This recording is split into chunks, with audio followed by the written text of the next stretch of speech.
Boa tarde para todos que estão nos assistindo nesse instante. Estamos aqui com o programa Experiência de Vida, no estúdio da TV Canaã, a sua TV online. E estamos aqui com os dois reverendos, o nosso irmão Dorival, presidente da Conferência Crescendo em Cristo, é o Dorival Diogo, né? E também o vice-presidente da Conferência em Cristo, o reverendo Douglas Sérgio. E por isso nós desde já queremos agradecer por atender o convite de estar aqui conosco e, portanto, a gente pode dar início a este pequeno estudo, né? Falando com o tema sobre a salvação em Cristo Jesus, e a gente vamos saber desses dois reverendos como assim a Bíblia nos relata concernente à salvação em Cristo Jesus. Graças a Deus, né? A paz do Senhor, reverendo Dorival Diogo. Amém, santo. A graça e a paz, que Deus continue nos abençoando em Cristo Jesus. Então, estamos aqui nesse estúdio, né?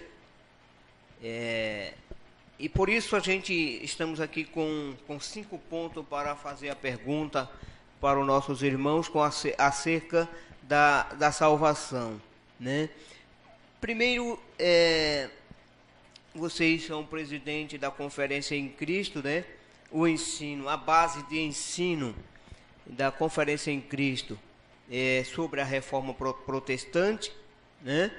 E desde já queremos perguntar até mesmo o nosso amado irmão Dorival concernente por que reforma protestante? Que muitas pessoas às vezes com certeza não sabem. Por favor. Amém? Mais uma vez a graça e a paz. Muito boa pergunta e, como o senhor mesmo falou, pastor Valdeci, porque aqui está escrito a base do ensino na reforma protestante. Por que protestante? Porque nós protestamos, agora do século XVI, isso tem a ver com a reforma, e nós protestamos contra a um pensamento teológico apodrecido, podemos dizer assim, né? Esse pensamento já vem, creamos nós que esse pensamento nasce lá pelo começo do quarto século, com o imperador romano virando crente, né? O nosso Constantino, no contexto generalizado, e daí se torna um dos nossos irmãos, e a gente vê a igreja, isso é lá pelo quarto século, e a igreja tende aí a igreja é a igreja dos apóstolos, até então, e essa igreja agora entra um novo pensamento, que nós chamamos de romano. Seria uma igreja católica, apostólica, até então. Agora, igreja católica, apostólica, romana.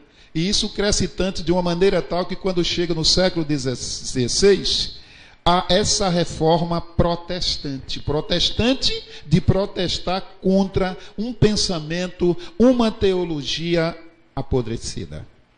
Essa é uma das definições da palavra protestante. Nós protestamos contra essa teologia de então. Então, esclarecendo, nosso amado irmão esclarecendo sobre a reforma protestante, né? Que no termo protestante, dos pentecostais, é a mesma posição, é o mesmo sentido?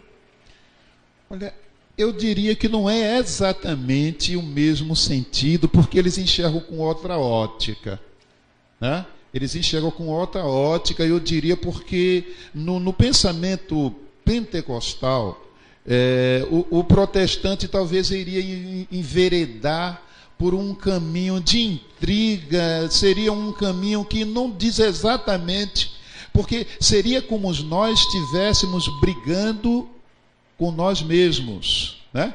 Esse pensamento, muito bem perguntado pelo nosso entrevistador, esse pensamento, nessa visão teológica pentecostal, seria uma visão de intriga, seria uma visão que nós estivéssemos jogando pedra na cruz. Entende? Não, porque são nossos irmãos. E a gente está lutando contra. Não, não, não. Nós não estamos, nem estivemos lutando contra o nosso irmão. Estivemos lutando contra uma teologia que foi absolvida pelos nossos irmãos. Então, não diz exatamente o que nós dizemos com essa visão reformada que nós trabalhamos. Reformada. Então, a gente, vamos, na verdade, entrar no texto principal, né, no tema principal, que é concernente a salvação. Quando a gente vê, né, os pentecostais, os assembleanos e os demais irmãos pentecostais, a gente vê que, em termos de salvação, eles têm uma linhagem, né? E eu queria saber do reverendo o seguinte, concernente à salvação, qual foi e qual é o plano de Deus de salvação para o homem pela Bíblia Sagrada? Podemos dizer, né? Qual foi e qual é o plano? E qual é o plano de Deus, né? De salvação para o homem, né? Para o homem, pela Bíblia Sagrada. Pela Bíblia Sagrada. O plano de salvação, né? O plano de redenção, né? Para esse plano acontecer, teria que acontecer uma expiação, né? E uma grande expiação e única expiação. Porém, nós sabemos que, sabendo Deus dessa queda, porque esse homem cai, Deus já sabia dessa queda, apesar de Deus não ter nada a ver com essa queda, ou seja, Deus não é autor do pecado, né? Porém, Deus sabia por que aquilo que eu estava perguntando. No passado houve o cordeiro, na eternidade já tinha havido o cordeiro, né? Lá na eternidade esse cordeiro já tinha sido sacrificado, ou seja, sabendo Deus biblicamente desse plano de redenção, de salvação para a raça humana, para a qual Deus tem um projeto eterno, né? Então, esse cordeiro imaculado, né? Aquele que é antes de tudo e de todos, esse cordeiro já havia sido morto na eternidade. Este é o plano de Deus para a salvação do homem, né? Então, esse Cristo que vem se materializar, né? O Messias que viria, o Messias do Velho Testamento que viria e veio, o Messias que todos os profetas falaram ao seu respeito, desde Moisés até Malaquias, nessa ordem da nossa Bíblia, né? De Moisés a Malaquias. Então, esse Messias já havia sido morto na eternidade. E lá em Gálatas 4:4, se eu não me engano, né? É a plenitude dos tempos, né? A plenitude do tempo, o dia do nascimento do Cordeiro de Deus, que ele iria se materializar, ia se tornar homem, ia se tornar o verdadeiro Emanuel. Ou seja, um Emanuel que já havia sido anunciado pelo próprio Deus desde a eternidade. Então, o plano de Deus de salvar a raça humana através de uma expiação pelo segundo Adão, que é o nosso Cristo, né? Esse é o plano de Deus para todo aquele, aí de João, né? Está lá em João, para não foste vós que buscastes a mim, eu vos busquei a vós e vos nomeei para que vades e dê fruto e o fruto permaneça, para que tudo aquilo que pedide ao meu Pai em seu nome ele vos conceda. Então, é o plano de Deus. Era o plano de Deus, a expiação, como ele diz em João também 3,16. Deus amou o mundo de tal maneira que deu seu único filho, né? Para que todo aquele que nele crê não morra, mas tenha a vida eterna. Mas não morra de quê? Da segunda morte, a morte do Espírito. Mas, quando a gente vê, né? O senhor falou aí uma palavra muito importante, né? Que o Senhor Jesus morreu na cruz para todo aquele que nele crê. Todo aquele que nele crê. Será que é possível que todo homem crê que Jesus Cristo é o Salvador? Será possível isso? Será que dá para enxergar isso pelas Escrituras? Para todo aquele que nele crê. Quer dizer, os que não crê, como é que fica a situação, né? Pois não.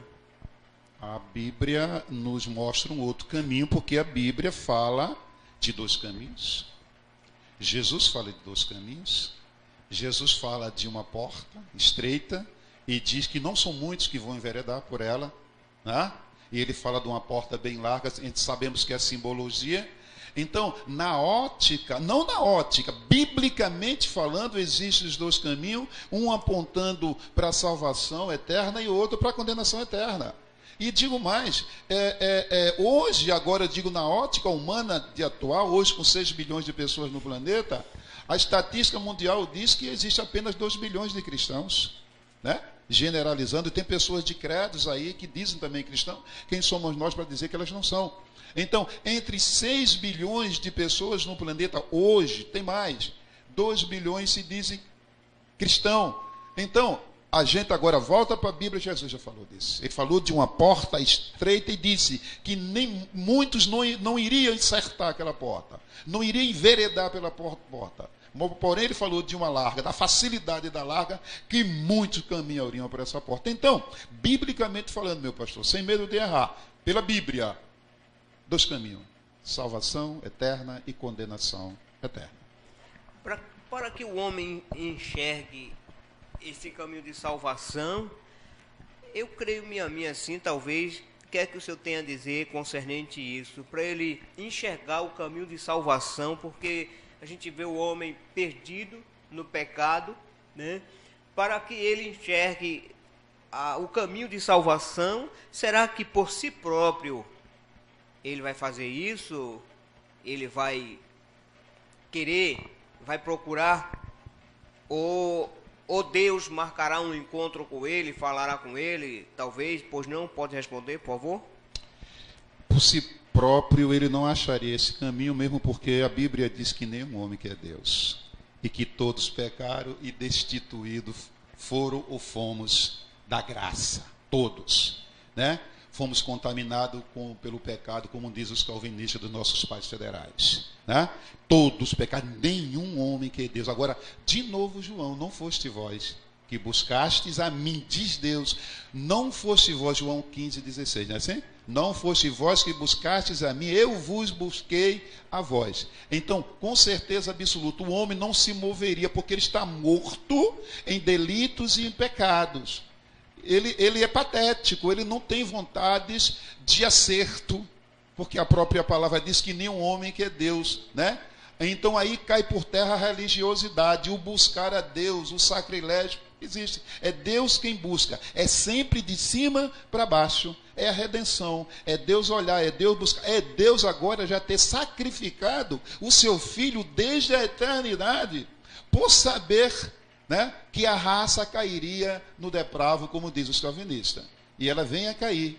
E ela vem a cair porque nós pecamos na pessoa de nossos pais lá no Éden e contraímos um pecado que é hereditário, porque o pecado é hereditário, né?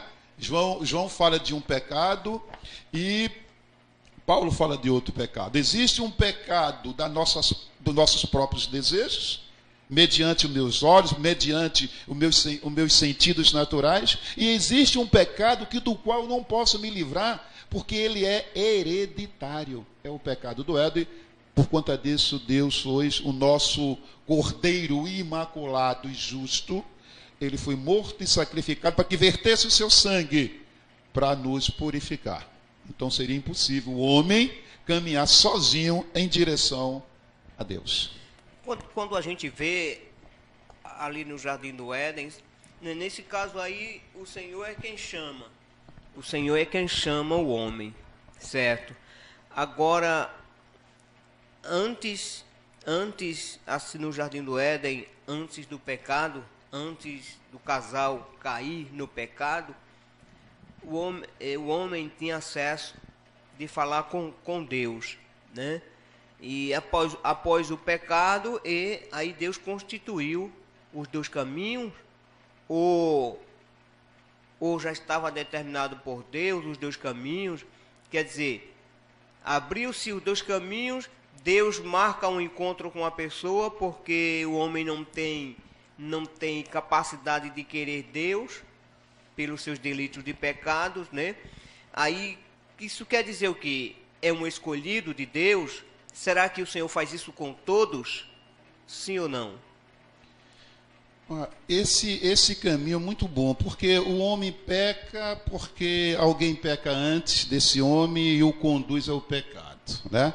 A gente sabe que esse pecado começa lá nos espaços siderais, vamos dizer assim, porque o nosso opositor peca e nos leva a pecar na pessoa de nossos pais. Então o Senhor diz que existia um caminho, porque Deus é criado, Jesus cria Adão provavelmente sem pecado, porque Jesus se materializou, né, se tornou humano. Mas que humano? Um humano depois da redenção, da minha e da sua redenção? Um humano depois da queda? Ou um humano antes da queda? É provável que Jesus tenha atraído para si essa humanidade antes da queda. É a humanidade de Adão. Tá certo? Porque nem depois de cair, a coisa é tão braba, tão feia, porque depois que Adão perde aquela humanidade, tá certo? Que cai em pecado, que os calvinistas chamam de depravação total.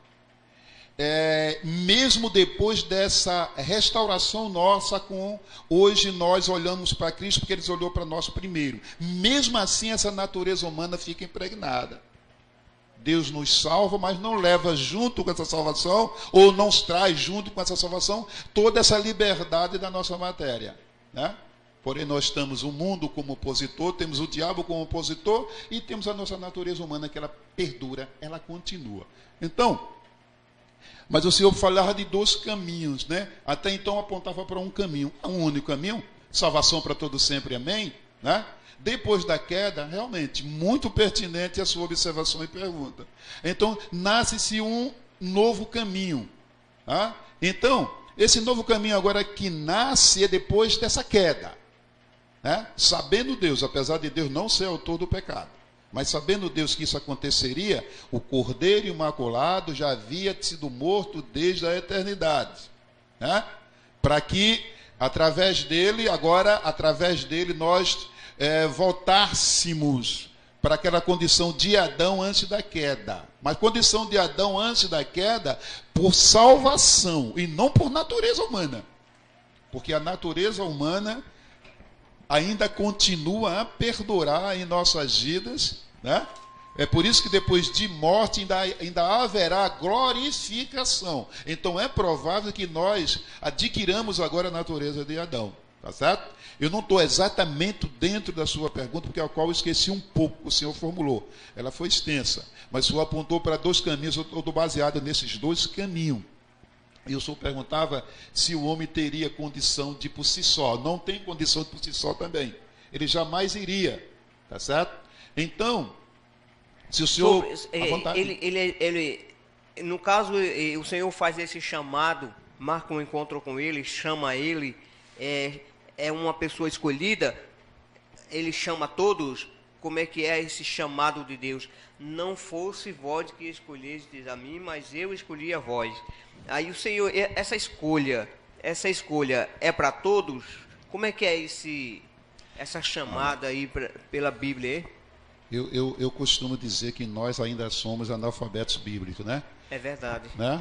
Sem medo de errar. Se não for assim, se não abrir o verbo, não aprende nunca. Nós estamos aqui para acertar, para adquirir um do outro aquilo que Deus já passou, com certeza. um para o outro. Então ele diz, não foste vós. Nós sabemos que literalmente é Ele quem chama. Agora, se em cima disso eu formular uma pergunta, mas Ele chama Douglas Sérgio e não a mim, eu não responderia. Eu acho que Ele aponta para todo, porque seria uma injustiça. Eu costumo dizer às vezes nas minhas pregações que Deus não tem ninguém para medir força.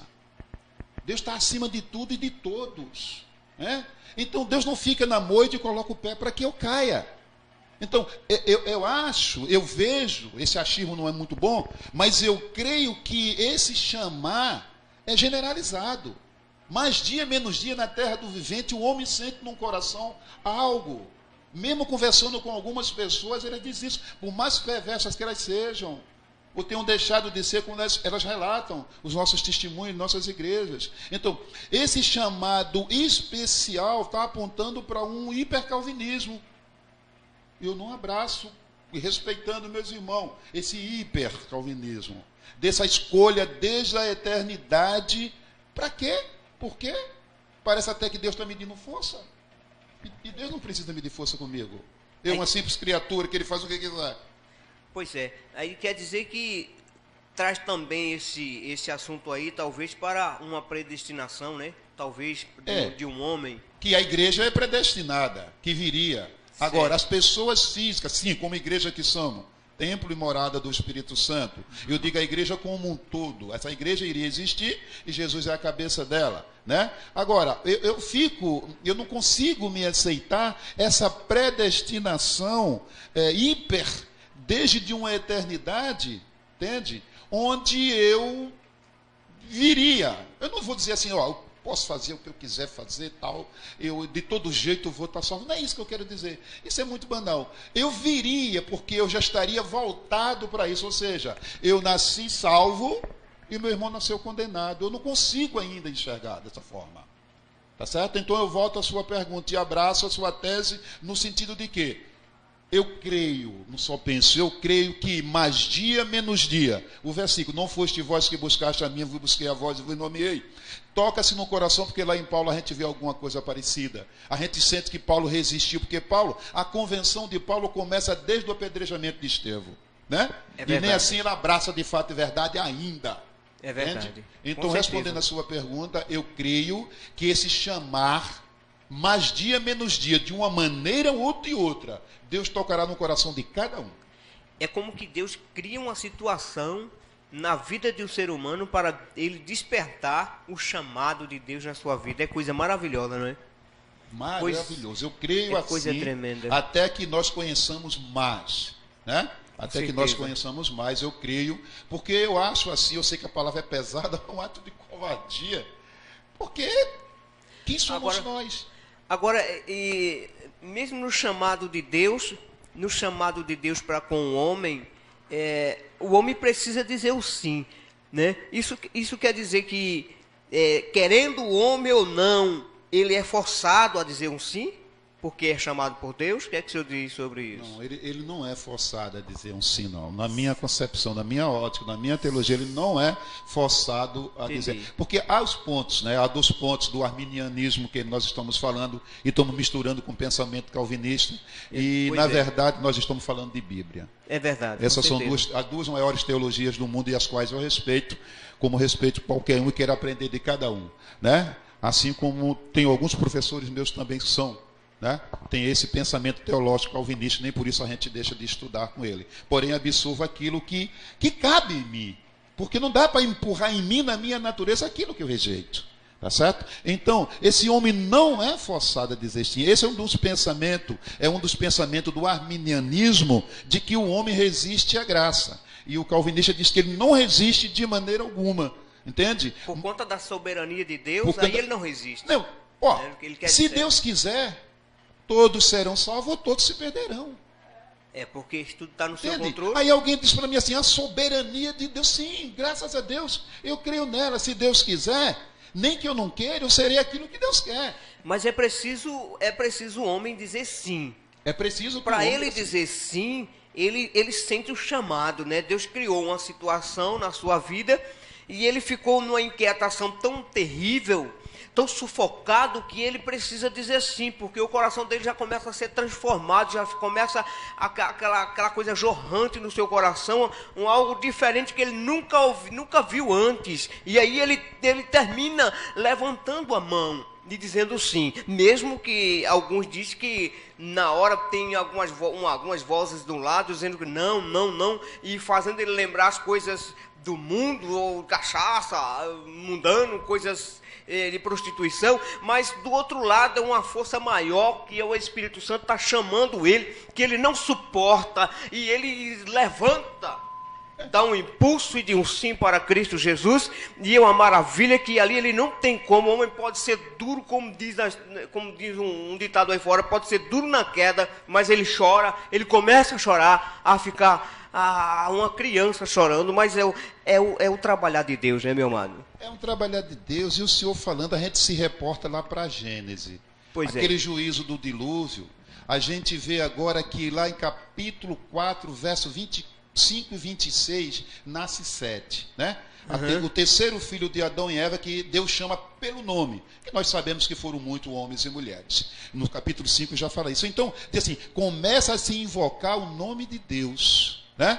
E bem cá na frente, no capítulo 6, é terrível. Aquele capítulo 6, o mundo está terrível, né? Porque o mundo só cheira assassinato, o homem é rebelde. É quando há aquelas junções daquelas duas linhagens, que alguém diz que foram os anjos que se materializaram, os anjos caídos se transformaram. Olha a palavra de Deus no momento. Anjo é assexuado, jamais se envolveria com seres humanos.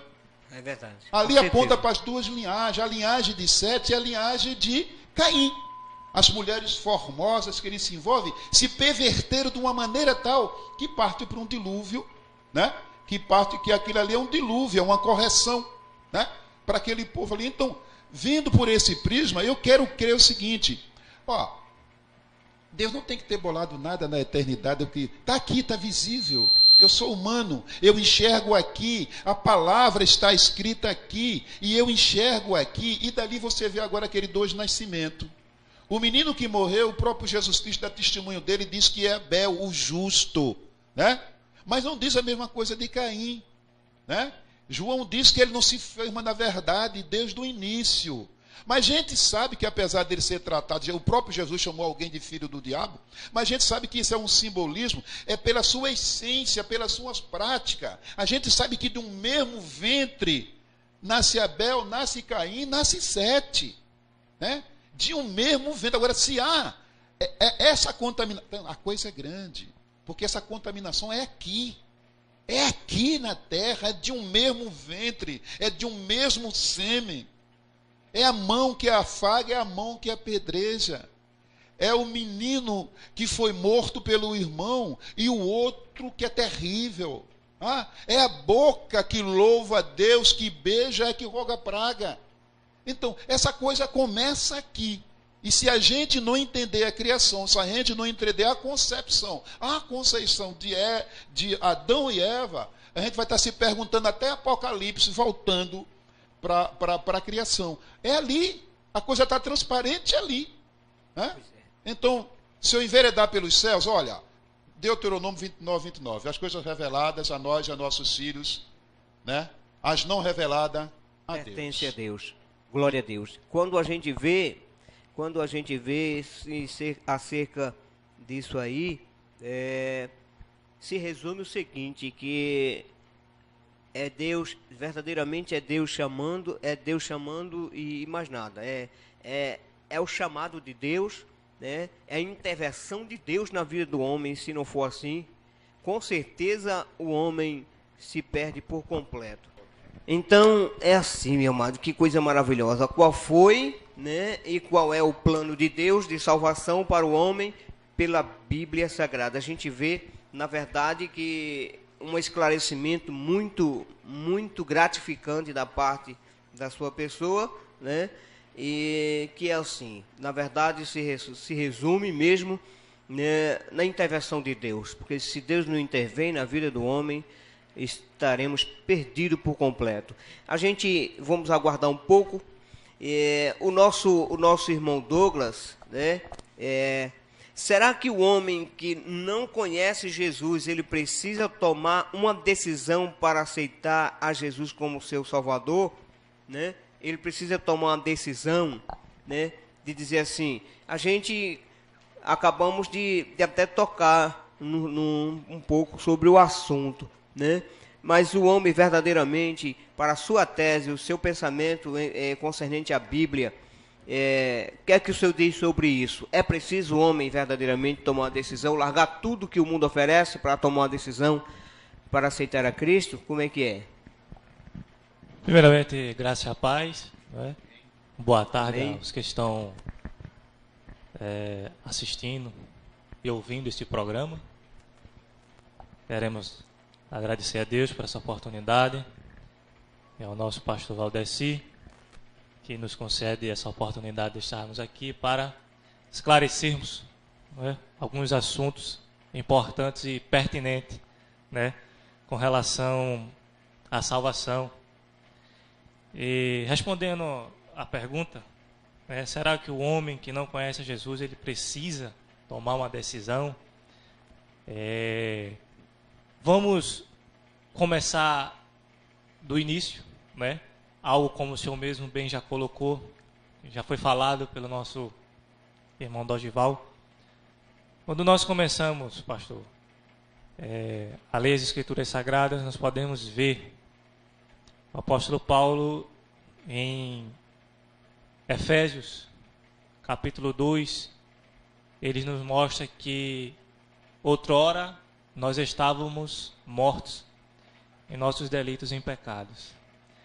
Em Romanos 3:23, o mesmo apóstolo disse que todos pecaram e destituídos estão da glória de Deus. Na mesma carta, em Romanos 6:23, o mesmo apóstolo vai dizer que o salário do pecado é a morte, né? Então, nós podemos observar diante desses textos que o homem ele é impotente, ou podemos dizer assim, incapaz de tomar essa decisão por si só. Mas em João capítulo 16, Jesus ele vai dizer que o Espírito Santo é quem convence o homem do seu pecado. Então, com base nesses textos, eu posso dizer que a decisão desse homem, a decisão desse pecador para aceitar a Jesus, ele aceita, sim, ele toma essa decisão, mas a priori é necessário, como o senhor já bem colocou, uma intervenção divina na vida dele. É preciso Deus agir na vida dele para que ele possa tomar essa decisão. Porque um morto, como Paulo fala no capítulo 2 de Efésios, ele não pode tomar uma decisão, não é? Mas através da ação divina na vida dele, ele pode sim tomar essa decisão de aceitar a Jesus. Me parece que, se não me falha a memória, lá em Deuteronômio 19:30, 30:19, que Deus fala que o homem não deve escolher, né, o mal, a maldição, mas pois escolha a vida. A gente pode ver e confirmar aí, por favor, Deuteronômio.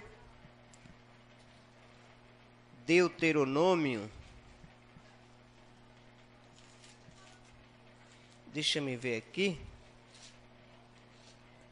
Os céus e a terra, como hoje, por testemunha contra ti. Isso. Eu te tenho proposto a vida e a morte. Os céus e a terra, como hoje, por testemunho contra ti, que te tenho proposto a vida e a morte, a bênção e a maldição. Escolhe, pois, a vida, para que vivas tu e a tua semente. Aí, ele precisa escolher a vida. E essa vida aqui, eu creio, meu amigo, que a vida é em termos de salvação, vida, né? Salvação, vida eterna. Morte é pecado, é condenação. Então ele disse: escolhe, pois, a vida, né? E agora, em termos em cima desse versículo, o que é que o senhor diz sobre isso? Quando nós começamos a ler, pastor, as Escrituras Sagradas concernente à salvação, existem textos que parecem se contradizer, não é verdade? É verdade. Mas para que a gente possa extrair um significado real das Escrituras Sagradas, é preciso nós analisarmos o texto, o contexto, para que a gente não possa ferir a chamada exegese bíblica. Existe uma ilustração que o doutor Augusto Nicodemos, ele fala, ele conta que, vamos supor que o homem ele está seguindo o seu caminho. E em meio ao seu caminho, tem uma porta na frente dele. E nessa porta está escrito: vinde a mim, todo vós que estáis cansado. Isso é Jesus falando. Alguns passam, não dá ouvido, não é? Alguns têm até interesse, demonstram interesse em entrar por aquela porta, mas ele não entra. Mas alguns entram por aquela porta. Vinde a mim todos que estáis cansados e oprimidos. Ele entra.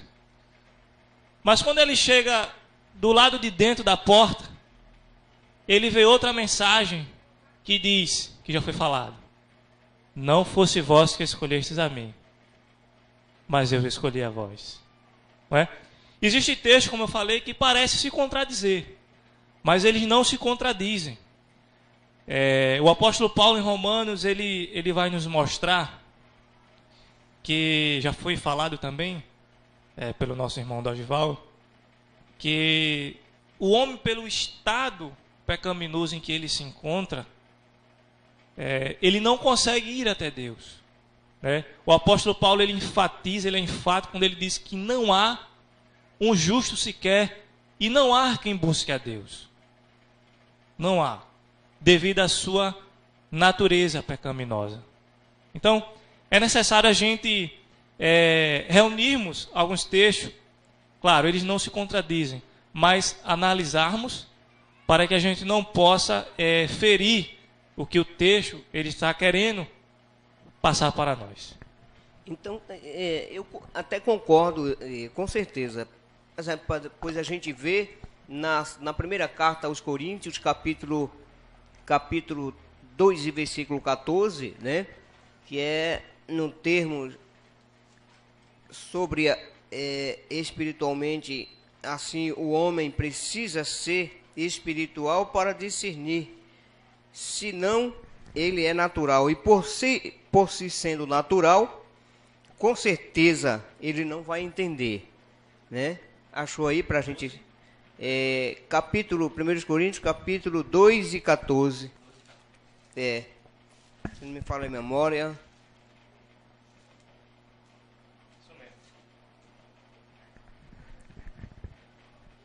Como é que diz mesmo? Ora, o homem natural não compreende as coisas do Espírito de Deus, porque lhe parece loucura, e não pode entendê-las, porque elas se discernem espiritualmente. Versículo 15. Mas o que é espiritual discerne bem tudo, e ele de ninguém é discernido. Que maravilha, né?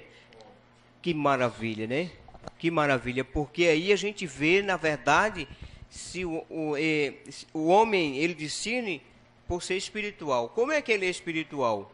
Quando realmente Jesus chama ele, e ele está no âmbito espiritual, entendendo as coisas do Espírito Santo de Deus, aí é quando ele vai entender verdadeiramente que realmente foi chamado por Deus. Ele vai dizer: meu Deus, onde eu estava? Natural, não entendia, mas agora passei a entender. Que maravilha! Então, na verdade, a decisão do homem, ela é enfática, ela é preciso ele tomar a decisão, assim talvez, né? Mas com a intervenção divina, o senhor quer dizer, não é? Com a intervenção divina. Quando com certeza. O homem, ele precisa passar, pastor, ele estando nesse estado pecaminoso, morto espiritualmente, ele precisa passar pela regeneração, não é? Que no grego é palignésia. O que é regeneração? É o novo nascimento. Ele está morto. Ele precisa nascer de novo. Quando ele nasce de novo, aí sim ele vai ter entendimento. Ele vai começar a discernir as coisas. Aí é quando ele vai aceitar a Cristo. Ele vai tomar a sua decisão. Porque agora ele está vivo, não é? Ele vai cair em si e vai ver... ele vai cair em si e vai ver o quanto ele está no seu estado seu estado pecaminoso, não é? Aquele estado miserável, depravado. Aí sim que ele vai reconhecer. Então, ele precisa nascer de novo. Mas enquanto isso não acontecer na vida dele, aí fica difícil. A gente vê que o irmão fala, o irmão Douglas tem a dizer sobre isso, que a gente vê às vezes as pessoas nos hospitais, muitas das vezes no UTI, né, com o aparelho, ele respirando com os aparelhos, né, está nos seus últimos finais. E muitas das vezes as pessoas chegam lá, né, para falar do amor de Jesus Cristo para esses tais, muitos nem sequer um sinal dá. Ele não decide, ele não toma decisão nenhuma, né? O que é que o senhor diz sobre isso aí? Por quê, né? Ele não está ouvindo, né? Não está ouvindo, certo que ele não está falando porque está ali enfermo. Mas será que ele não poderia dar um sinal? O que é que o senhor tem a dizer sobre isso? Ele morre muitas das vezes e nem sequer um sinal ele dá. Bem, como ele está ali, podemos dizer, inapto, ele não pode se mexer, ele não pode demonstrar para aquela pessoa que está pregando para ele, nem quem sim, nem quem não, né? Para aquela pessoa que está pregando para ele, não. Mas para Deus ele conhece o ser humano. Não é? Então aí é uma questão que não cabe, eu acho que não tem nem resposta, né? Uhum. A resposta acho que deve ser essa. Aí é com ele Deus, porque Deus é quem conhece o ser humano.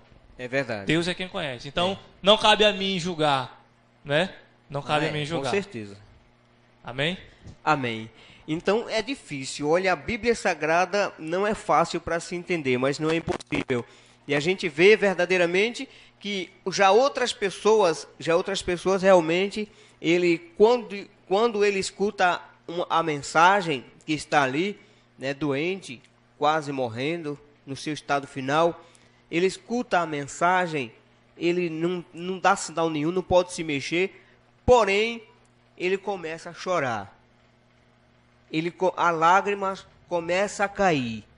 Então eu tenho um exemplo muito maravilhoso de que o meu tio, o irmão do meu pai, ele não era evangélico. Então, ele submeteu-se a uma enfermidade muito, muito séria, ali na cidade de Ribeirão, e foi internado no hospital. E minha mãe foi lá visitar, e ali fazendo a visita, falando do amor de Jesus Cristo, né? A gente estamos ainda no mesmo tema, ainda sobre a decisão. Mamãe falando do amor de Jesus Cristo a ele, né, que ele era uma pessoa numa situação terrível. Ele desculhambava os crentes, ele não acreditava nessas coisas do evangelho, é uma coisa terrível. E mamãe falando do amor de Jesus Cristo para ele, pediu para que ele desse um sinal. Só que ele não tinha como dar sinal nenhum, porque ele estava no ponto final, né? E quando mamãe disse que quando olhou para ele, aí disse para ele, João, você quer aceitar Jesus como seu Salvador? Aí ele não teve como se mexer, mas aí ele começou a chorar. Aí mamãe assim imaginou. Será que essa foi a decisão dele, né? Porque o chorar vem do arrependimento, né? Vem do arrependimento da pessoa. E isso torna atrás a dizer, indo na sua tese, no que o senhor falou, de que é com ele Deus verdadeiramente, né? Porque como é que vai ter a certeza? Não tem como, ele chorou sim, mas e a certeza, né? Aí é com ele Deus. E nesse caso aí, a gente vê Deus trabalhando, ele salva quem ele quer e trabalha como quer. Irmão Douglas, na verdade, o que é que o senhor diz sobre uma pessoa dessa assim, enferma? Será que o Senhor escolheu antes da fundação do mundo e não perde aquela alma para Satanás?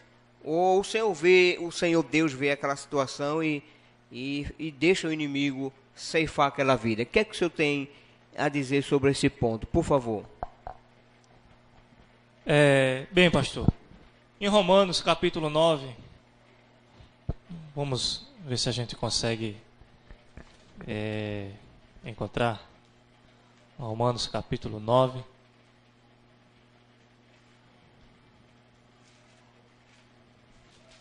Nós vamos ver o apóstolo Paulo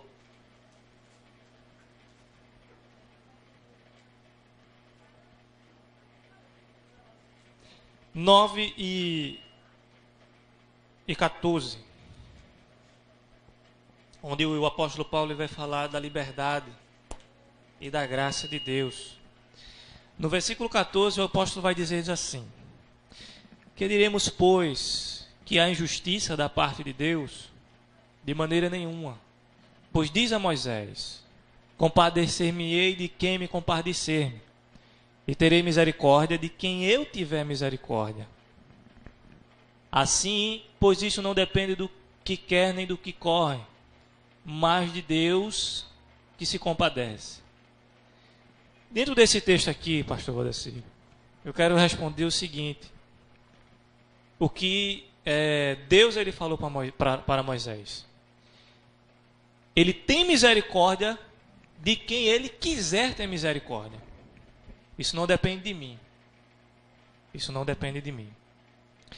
Diante dessa situação de uma pessoa enferma, como o senhor colocou, o nosso papel como cristão é levar a mensagem, é levar a palavra, é mostrar o caminho, é esclarecer o evangelho para ele. Salvação, aí agora é com Deus, porque eu não salvo ninguém. Eu fui chamado para anunciar as boas novas. Salvação é com ele. Como nosso irmão Dorival já bem colocou, salvação não é de baixo para cima, é de cima para baixo. Não é do homem para com Deus, é de Deus para com o homem. É verdade. Que bênção, né? Graças a Deus. Que versículo maravilhoso, né, rapaz? A gente vê Deus trabalhando poderosamente e, na verdade, a gente temos que fazer a nossa parte e simplesmente orar por aqueles que realmente está enfermo. Simplesmente a gente temos que somente ajudar em oração. Então, passando para o nosso amado irmão Dorival, né? O seguinte: será que quando o homem aceita a Jesus como seu Salvador e depois desiste, depois ele desiste, né?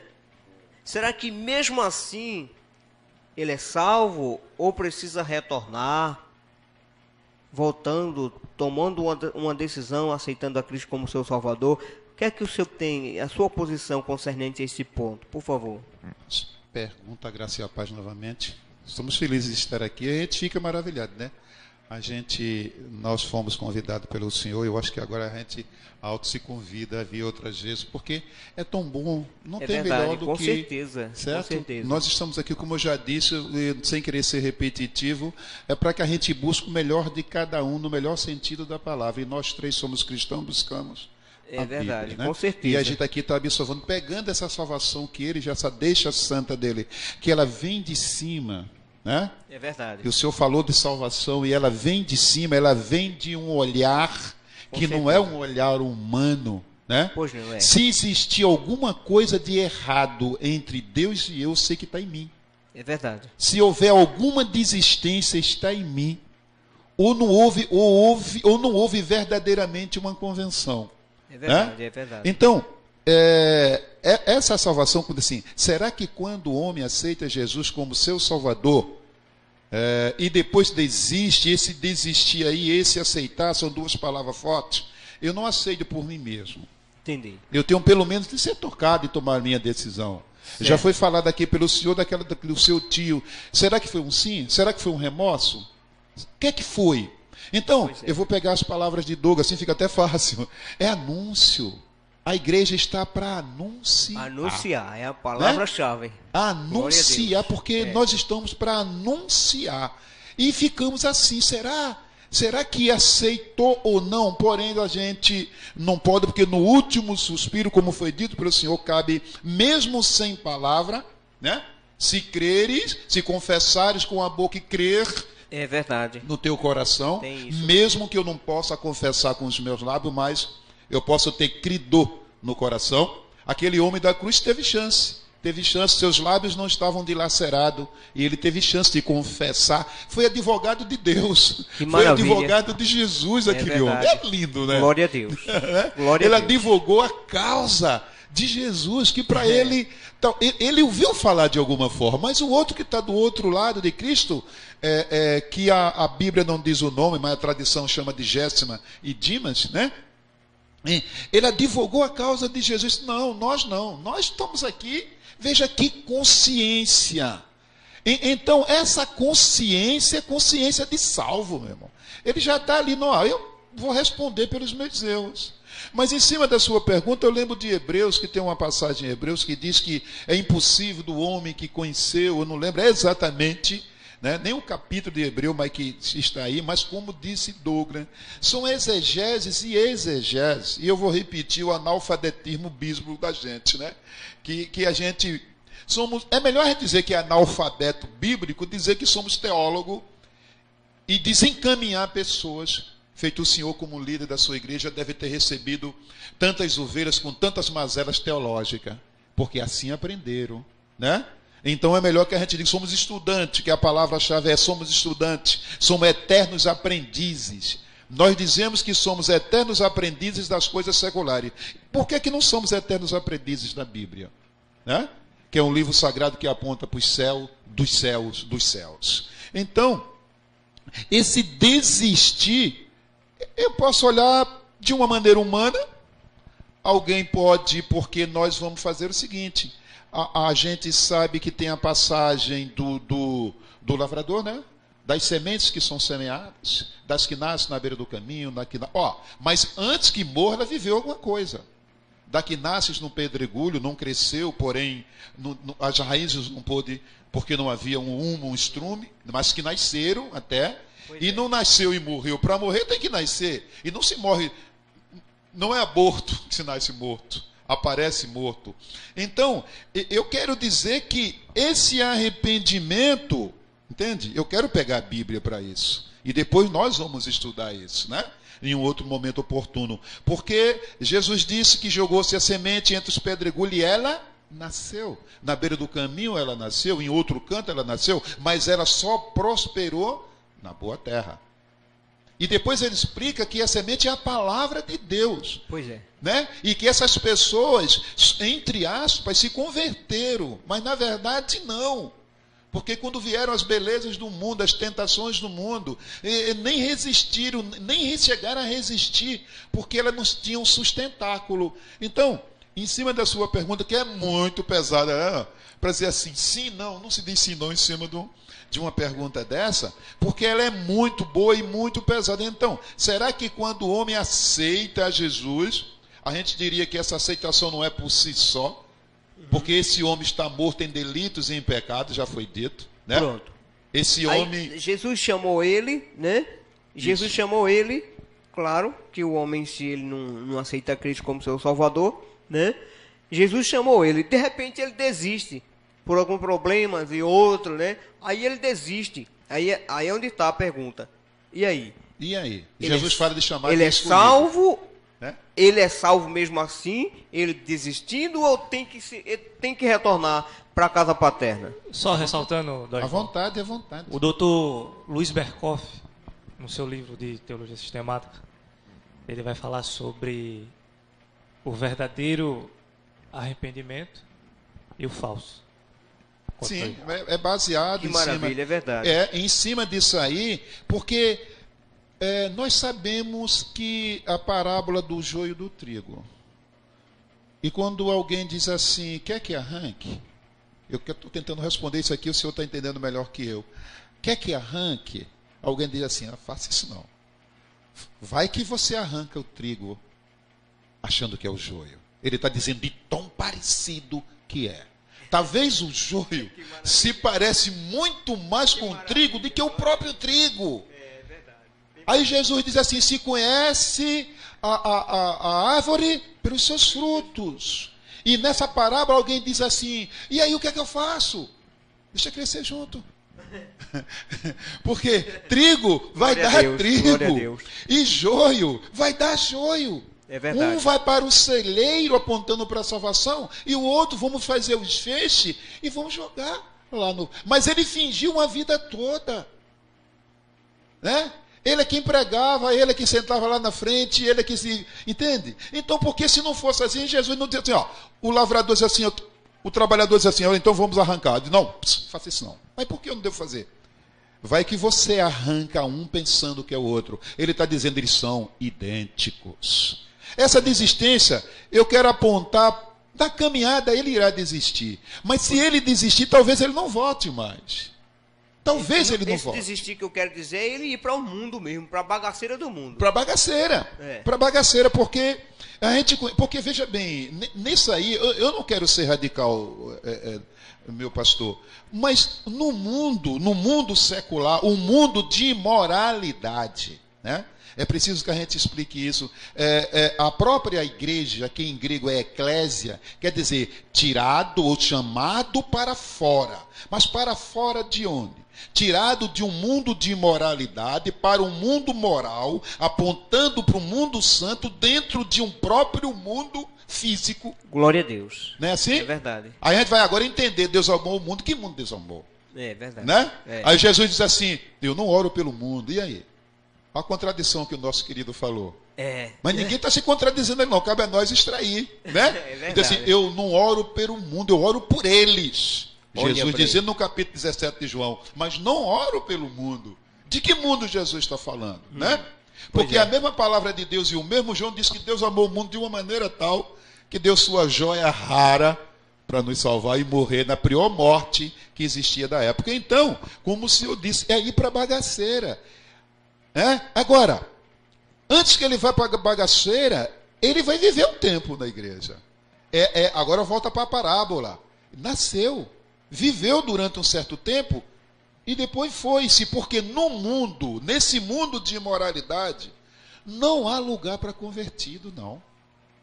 Ele não vai ficar, do jeito que a palavra diz que eles, o joio e outros demais, não conseguem ficar na congregação dos santos, não é assim que diz? Eles não conseguem subsistir, não conseguem ficar por todo o tempo. Da mesma forma é um convertido, lá não tem lugar para ele. É um peixe fora d'água. É de uma maneira tal, se o senhor chegasse lá, entre aspas, alguém ia dizer, faz no que aqui? Aconteceu a história de amigos nossos, vou brincar de menino do mundo. Rapaz, teu lugar nem é aqui não, volta para a igreja. Você está entendendo? Eles dão testemunho para lá, eles evangelizam a gente. Tu não tem nada a ver com esse mundo. Então não há lugar para esse povo lá. Mesmo que haja uma doideira, que me perdoe a expressão chula, mesmo que haja uma doideira na cabeça de um convertido, mas ele voltará com certeza. Ele volta, né? Rapidinho. Volta. Então, se eu quer dizer que essas pessoas verdadeiramente, que quando ele desiste, porque verdadeiramente não foi um chamado de Deus. Verdadeiramente, isso quer dizer? Porque eu gostaria até de frisar o senhor como líder dos seus ministérios e os outros pastores que nós conhecemos, temos o prazer de conhecer. Não, está fora, não está na igreja, não. Desgostei com o pastor, ele fez um disso. Não existe isso. Cristão sai de uma igreja para outra, para o mundo não. É verdade. Convertido sai de uma igreja para outra. Se assim ele precisar sair, para o mundo não. Eu estou desgostoso e agora eu vou para a balada. Não, tem coisa errada. É verdade. Cristão não sai da igreja para ir para a balada. Estou sendo um pouco radical você, mas a palavra me dá condição de dizer isso. Não tem lugar no mundo da imoralidade do qual Deus nos resgatou para voltar para a balada. Eu vim agora na igreja voltar para a balada. É verdade. Aí Hebreu diz isso, que eu não sei exatamente onde está, só sei que é Hebreu. Aí ele diz, esse é impossível, aí quem provou, quem fez isso e aquilo. Ele está falando de verdadeiramente de convertido. Mas nós sabemos que a igreja de Jesus ainda não é composta 100% de santos, de convertido. Porque tem os chamados, a gente tem respaldo bíblico para isso, e tem os escolhidos. É verdade. Na seleção brasileira eles chamam 22 homens e joga 11.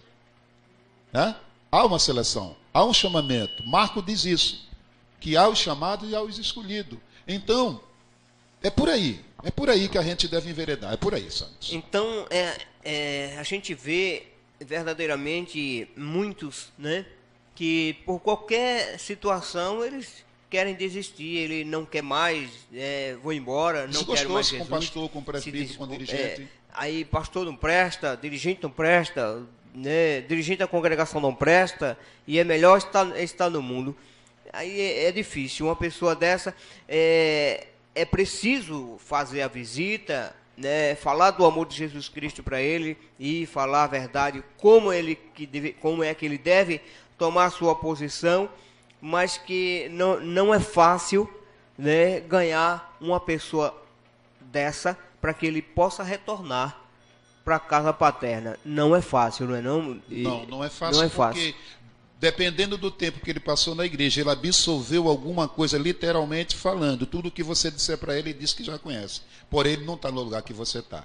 Entende? Então, salvo não é quem conhece muito Bíblia. Se fosse por obra, é aquele que vive o pouco que conhece. Inclusive em Atos capítulo 10, sobre Cornélio, né? Sobre Cornélio. Aquela mensagem de Cornélio é uma passagem muito maravilhosa que verdadeiramente ele teve que ter um chamado verdadeiro da parte de Deus, que ele estava assim com a mente cauterizada, dizendo que estava sendo salvo daquela parte, daquele jeito. Era assim. Então, mas ele teve que ter uma chamada profunda da parte do Senhor, né?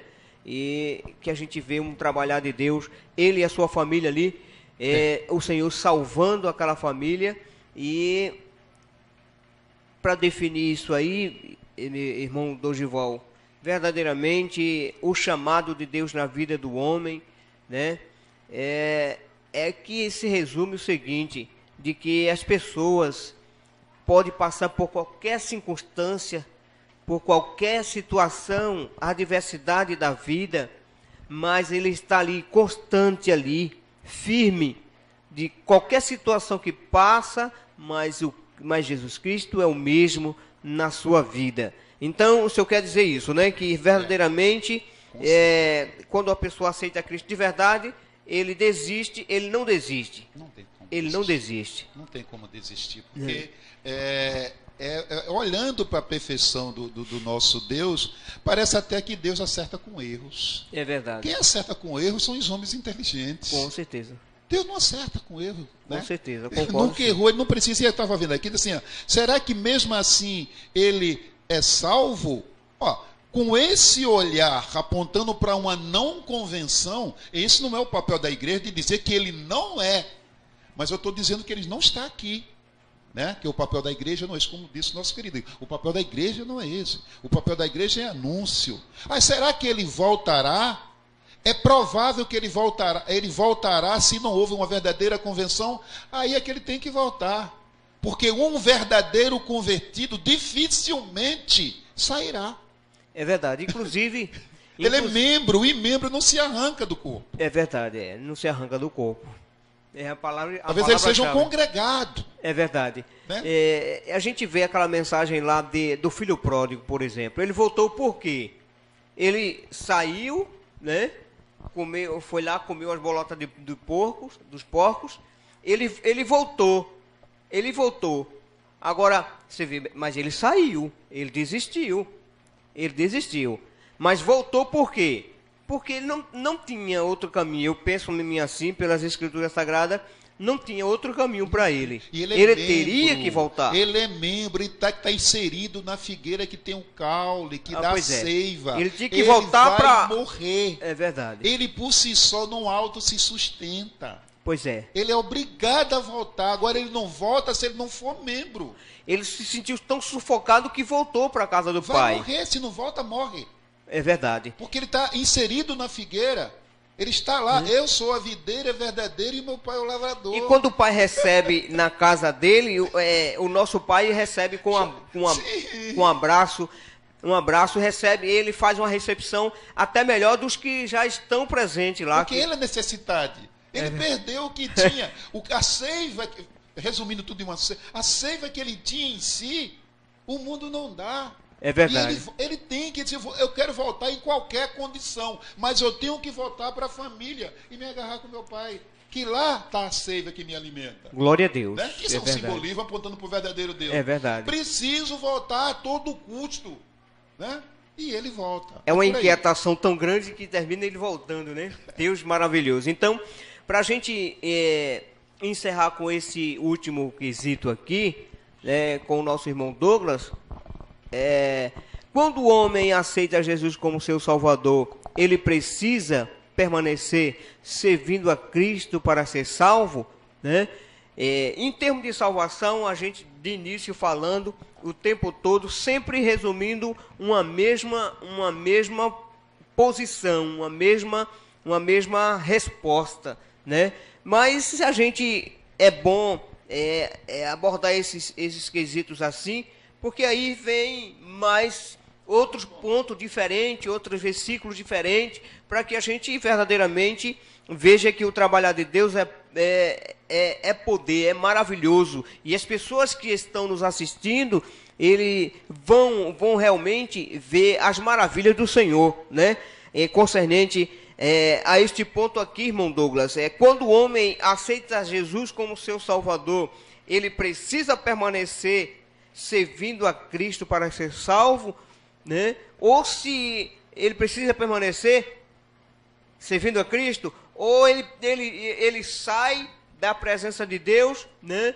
E lá ele vai ser salvo, né? Como é que se resume, como é que o senhor tem a dizer sobre esse ponto, por favor, irmão Douglas? Diferentemente da Igreja Católica, eu quero dizer o seguinte: fora de Cristo não há salvação. É verdade. Né?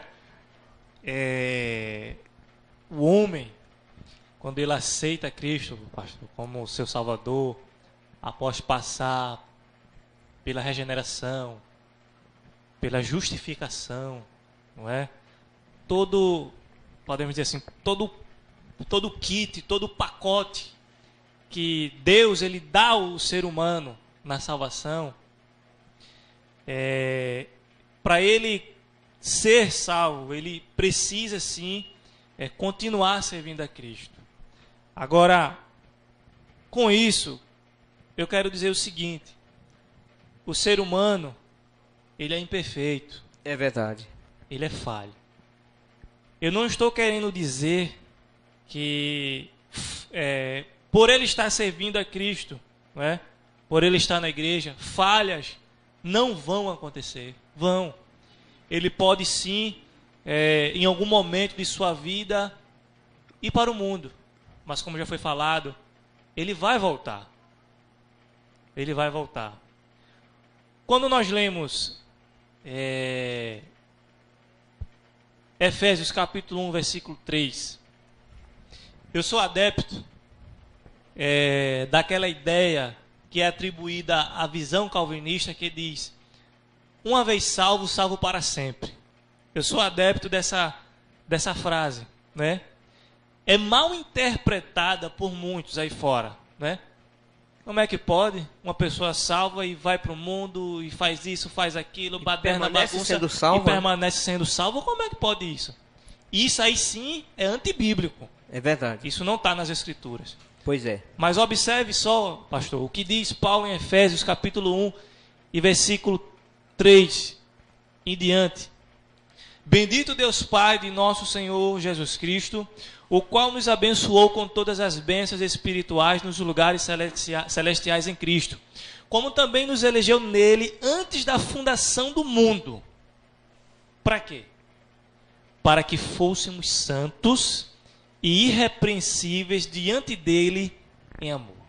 Glória a Deus. Fomos chamados, pastor, para sermos santos e irrepreensíveis diante dele. E essa palavra santo quer dizer o quê? Separado das coisas que o mundo oferece. Não separado do mundo, porque a gente não pode ficar separado do mundo. Isso. Estamos no mundo, porém, separado das coisas que o mundo oferece. Então, ser santo, aí, é preciso se santificar, é preciso ter uma diferença, né, nisso aí, né? A santificação, ela faz parte posso dizer, daquele pacote, daquele kit de salvação que Deus ele nos dá. A salvação, ela faz parte disso. Entendi. Entendeu?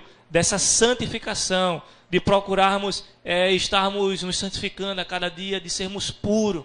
É verdade. Diante dele. Foi para isso que nós fomos chamados. É verdade. Então, o homem, quando ele aceita Jesus como seu Salvador, ele precisa, assim, estar enxertado na videira verdadeira, precisa estar em Cristo, porque ele é um membro, ele é um salvo, ele é um escolhido por Deus. Amém? Amém. E a gente vê, eu já vi situações, varões, que é o seguinte, de pessoas que muitas das vezes saem da igreja, né? Sai da igreja e fica sem quartel, fica sem igreja, ou seja, fica fora. A gente vê que uma coisa dessa daí não é muito certo, né? Porque quando ele fica sem um quartel, fica a voluntário no mundo, né? Será que ele saiu fora, né? Saiu da videira? Será que ele saiu da videira? Ou para ser enxertado na videira, ele precisa ir para um outro quartel, para a reunião dos santos, para ali estar sempre em comunhão com os irmãos? O apóstolo Paulo diz que nós temos que congregar. Pois é. Temos que estar em comunhão com os santos. Se uma pessoa, como o senhor bem falou, ele não tem uma congregação para quando ele possa adorar a Deus, né? Como uma pessoa dessa pode estar em comunhão com os irmãos? Com a sua igreja? A igreja que eu falo, a igreja de Cristo. Né? Como ele pode estar em comunhão se ele está fora? Ele permanece sendo crente, né? Aparentemente ele diz que está servindo ao Senhor, porém está fora. Tem alguma coisa errada. Tem alguma coisa errada. Eu acho, minha assim, que certamente ele está fora. Tem alguma coisa errada nisso aí. Não é nem respaldando o que foi dito por uma determinada igreja que ele falou, que disse que não há salvação fora da igreja. E essa igreja falava de igreja, do prédio, universal. Porém nós somos igreja. Não é nem isso, é porque é contraditório. É contraditório, eu na condição de ovelha não tenho um aprisco. É verdade. É contraditório, não é uma das marcas de um salvo. Lembrando, sim, que não cabe a nós esse julgamento. A gente está falando pela palavra, não é uma das marcas. É verdade. Ninguém está julgando ninguém, mas Jesus disse que se conhece a árvore pelo fruto.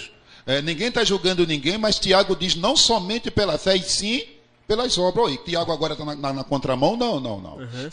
Paulo falou de uma fé abstrata. Fé é um sentimento e é abstrato, não tem cor e nem tem cheiro. Tiago disse, agora eu quero ver tua fé pelas tuas obras. É verdade. Tiago agora falou de uma fé compacta, de uma fé concreta. É verdade. Faço obra não para me salvar, e sim porque sou salvo. Então, essa palavra aqui, se é preciso, como o senhor disse, a última, quando o homem aceita Jesus como seu salvador, ele precisa permanecer servindo. Não é nem que seja preciso, está na nova natureza dele. É verdade. Está na nova natureza dele. É preciso que ele faça, assim como o senhor falou, lá em Atos dos Apóstolos, que Pedro olhou e disse, opa, se aconteceu com ele, que Pedro considerava um gentil, imagina comigo, já aconteceu o batismo no Espírito Santo, meu Deus do céu. Não, está na natureza dele, não é que ele precise, mas ressaltando o que foi dito por ele, não é que a gente está 100%, porque a natureza humana ela vai paulatinamente, e eu ia interromper para dizer que a santificação não é um estado, é um caminhar. Salvação é um estado, mas santificação é um trabalhar. É um processo, ela é progressiva. É progressiva. É progressiva. Então, no caso de santificação, foi chamado antes da fundação do mundo. Então, o senhor pode nos esclarecer mais sobre esse versículo que o senhor leu, sobre a questão de ser chamado antes da salvação, antes da fundação do mundo, né? E a santificação, o senhor pode nos esclarecer mais um pouco sobre isso aí? Que me parece que tinha mais uma substância nisso aí, da sua parte. Que maravilha. Na verdade, o apóstolo Paulo, quando ele escreve, né, ele não está escrevendo para pecadores. Ele está escrevendo para crentes. É verdade. Para salvos. Glória a Deus. Não é? Então, Paulo, ele fundou essa igreja, podemos dizer, ele instruiu essa igreja com seus ensinamentos. E ele fala claramente, né, como também nos elegeu nele antes da fundação do mundo. Então você observa que há uma escolha de Deus antes da fundação do mundo. Ele escolheu e elegeu, ou seja, ele foi eleito, né? Fala da eleição. Assim como também, como o Dosval falou logo no início, que o cordeiro foi morto desde a fundação do mundo. Não é? Então, há sempre um pré, não é? Um antes. Ele foi morto antes da fundação do mundo, em que termo assim? Podemos dizer assim, na mente de Deus, na presciência de Deus. Na presciência de Deus. Nos decretos de Deus. Entendi. Não é? Já estava um plano, não é? Um projeto. Não foi por acaso. É verdade.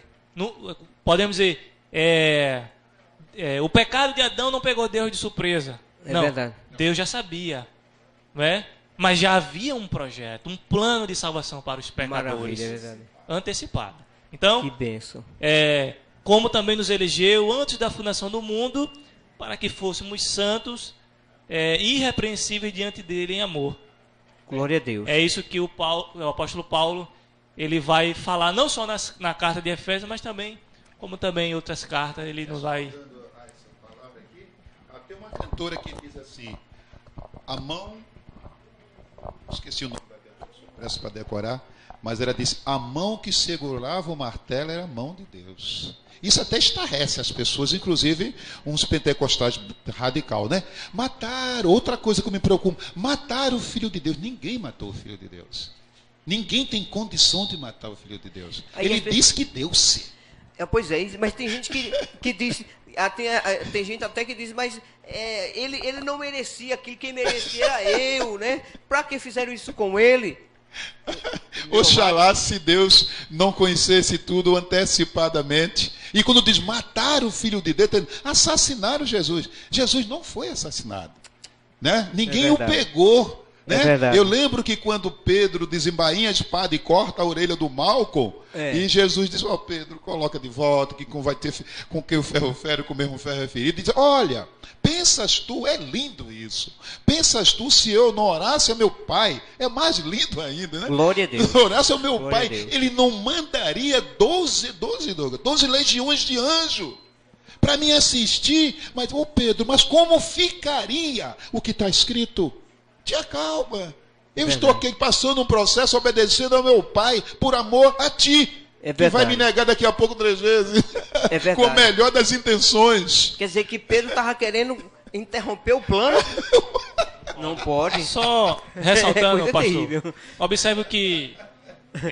Com a melhor das intenções. É verdade. Pedro, ele diz em Atos 4 e 27...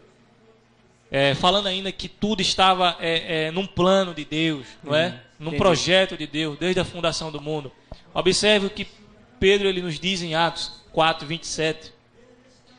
Porque verdadeiramente contra o teu santo filho Jesus, que tu ungiste, se ajuntaram não só Herodes, mas Pôncio Pilatos, com os gentios e os povos de Israel. Para quê? Para fazerem tudo o que tua mão e o teu decreto tinha anteriormente determinado que se havia de fazer. Tinha que ser feito. Glória a Deus. Tinha que ser feito. Glória a Deus. E quem determinou isso? O próprio Deus. O próprio Deus. E o plano de Deus não poderia, de maneira nenhuma, ser frustrado ou interrompido. Não é verdade? Glória a Deus. E, inclusive, né, o inimigo, ele se atravessou muitas das vezes na frente para querer atrapalhar. Inclusive, no deserto, né, o inimigo ali com aquelas palavras para ver se ver se o plano ali seria anulado. Mas o nosso Deus é soberano, né? Que bênção, né? Vocês têm mais alguma coisa assim a falar sobre o assunto, né? O que é que vocês têm a falar sobre o mesmo assunto? Em cima da sua fala, esse plano que seria anulado, a gente sabe que o maior ilusionista do mundo é o diabo, né? Ele disse que vai fazer maravilha, vai cair fogo do céu. É o maior ilusionista do mundo. E ele sempre, desde o início, bem apropriado esse início que o senhor falou, e nós sabemos de que início, desde o início ele quis descredenciar. Ele sempre quis descredenciar o que Deus disse. É verdade. Né? A gente tem, né, realmente sobre a doutrina do pecado, a doutrina, a batalha, tipo a batalha espiritual, que em termos desse ponto aí, um outro assunto, né, concernente ao inimigo da nossa alma de início, né, É verdade. até hoje, pelas escrituras sagradas, o que tem Deus planejado para o inimigo, né? Mas a gente, no plano de salvação, sei que é maravilha Deus assim ter escolhido o seu filho, né? Já tinha planejado tudo, já sabia que verdadeiramente iria acontecer tudo isso, e é maravilha aos olhos de Deus. Então, as considerações finais, né, do nosso amado irmão Douglas, o vice-presidente da Conferência Crescendo em Cristo, né? As últimas considerações finais dele, por favor. Amém. Quero agradecer a Deus mais uma vez por essa oportunidade, ao pastor Valdeci, em participar desse programa. Espero que nós tenhamos esclarecido, né, alguns pontos, algumas perguntas, alguns assuntos. Creio que mais oportunidade teremos de estarmos aqui para continuarmos com demais temas. E que Deus continue nos ajudando, abençoando. E Deus continue abençoando o nosso pastor, né, que teve essa confiança, né, de nos trazermos aqui para realizar esse trabalho. Que Deus em Cristo continue lhe abençoando e abençoando o programa.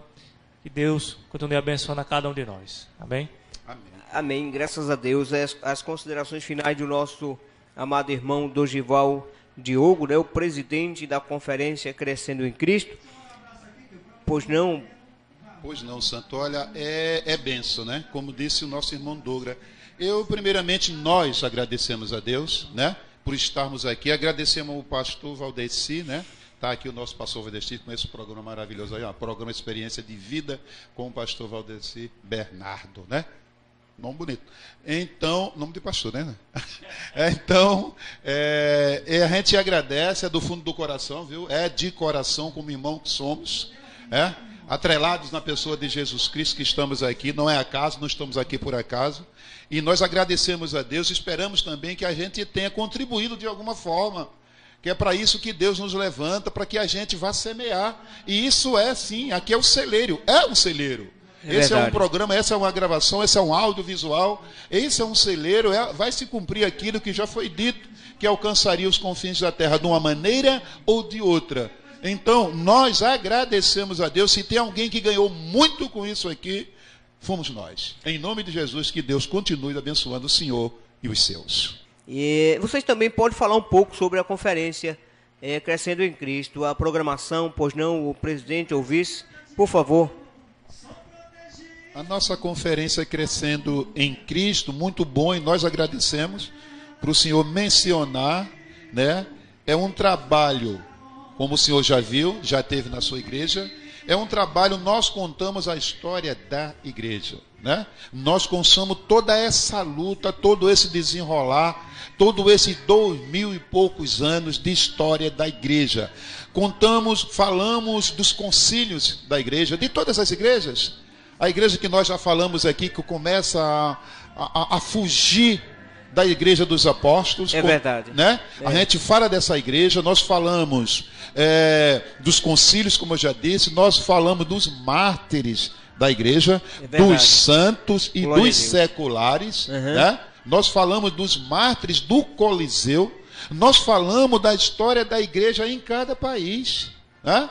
Aqui mesmo, falamos da história da igreja que aqui chegou, lá no estado do Belém, falamos dos Anabatistas, falamos da igreja luterana, falamos do século XVI, onde nós saímos como um protestante, né? Mas nós falamos também da igreja ortodoxa grega, que enveredou em 1054 antes de nós. Essa igreja saiu da igreja católica apostólica romana e enveredou para Constantinopla. E lá está, e nós conhecemos já essa igreja por aqui, são nossos irmãos do Oriente, né? Conhecemos alguns desses irmãos e é muito maravilhoso quando você pega agora aqui Efésios capítulo 1 e você começa a ler, a Bíblia dele é igual, e a exegese que ele faz desse texto que eu faço como ocidental, porque o senhor sabe melhor que eu que a nossa teologia ela é tufada. Porque chegamos aqui com a Igreja Católica Apostólica Romana. E a Igreja Católica Apostólica Romana nunca anunciou o Evangelho para ninguém. Ela impôs o Evangelho. E é o seguinte, ou crê ou morre. Tá certo? Diferente do Evangelho de Jesus Cristo, que é anúncio. Ninguém nunca morreu desde o Éden. Ninguém nunca morreu fisicamente por não aceitar o Evangelho de Jesus Cristo. Porém, a morte é espiritual, né? Então, nós pregamos o verdadeiro Evangelho de Jesus Cristo, que nasce lá desde o Éden. Porque Deus disse, se desobedecer, morre. Mas, no entanto, fisicamente ele não morreu. Mas nós sabemos de que morte Deus estava falando. Então, essa é a nossa conferência Crescendo em Cristo. E estamos enveredando, né? Estamos trabalhando por aqui, já fomos para o interior, né? Já fomos 2 ou 3 vezes para o interior, para a cidade de Jaqueira, fomos em outra cidade, São Benedito do Sul, e agora, em janeiro, no dia 16 de janeiro do ano que vai vir, 2016, nós estaremos em uma igreja que eu posso tomar a liberdade de dizer o nome, que é a Igreja Assembleia de Deus Pedra Angular. Esqueci o nome do pastor, presidente de lá. E no mesmo janeiro, sem data marcada, nós vamos voltar a Jaqueira para a igreja pentecostal, nova pentecostal da missão com o pastor João. E obrigado.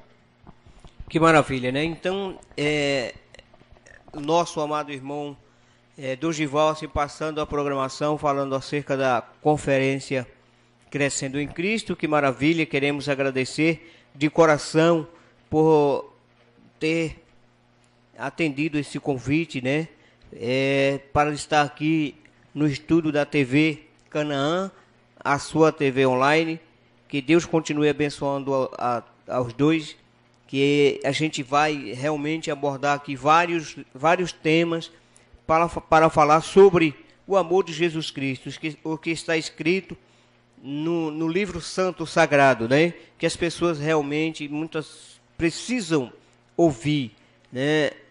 O que está escrito verdadeiramente nas Escrituras, porque há uma decadência muito grande no meio da igreja, muitas das vezes, das pessoas não têm interesse de ler Bíblia, né? Então eles querem ouvir, né? E muitos vão se interessar a pesquisar sobre o assunto, e eu quero agradecer de coração mesmo ao nosso amado irmão Dorival e o nosso amado irmão Douglas. Que Deus continue abençoando no nome de Jesus, e até o próximo programa, que assim Deus assim nos permitir, em nome de Jesus. Tchau, tchau.